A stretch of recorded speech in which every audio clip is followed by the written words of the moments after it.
वृत्त का त्रिज्यखंड क्या होता है, चलिए देखते हैं। यह जो चित्र आप देख रहे हैं, यह वृत्त का चित्र है। इस वृत्त के चारों ओर के भाग को वृत्त की परिधि कहते हैं। वृत्त के बिल्कुल बीच में केंद्र होता है, यह वृत्त का केंद्र है।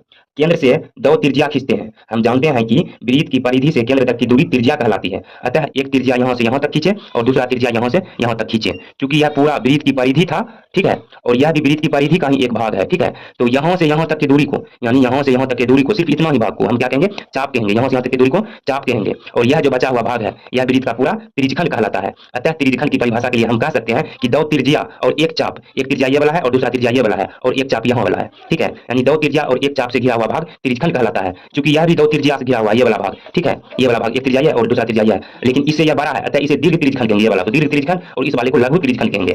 तो त्रिज्यखंड का जो है क्षेत्रफल का सूत्र निकालने के लिए हम देखते हैं क्या करेंगे, तो पूरा वृत्त का क्षेत्रफल को गुना करेंगे। अगर इस कोण को हम थीटा मान लेते हैं तो क्या हो जाएगा, यह पूरा 360 डिग्री होता है। हम जानते हैं चारों ओर का भाग कितना है, 360 डिग्री, और यह वृत्त का क्षेत्रफल, यानी वृत्त का क्षेत्रफल होता है पाई आर स्क्वायर को गुना करेंगे हम कितना, यह कोण थीटा है, तो थीटा में भाग दे देंगे 360 डिग्री से, तो यह वृत्त के त्रिज्यखंड का क्षेत्रफल का सूत्र हो जाएगा। Thank you.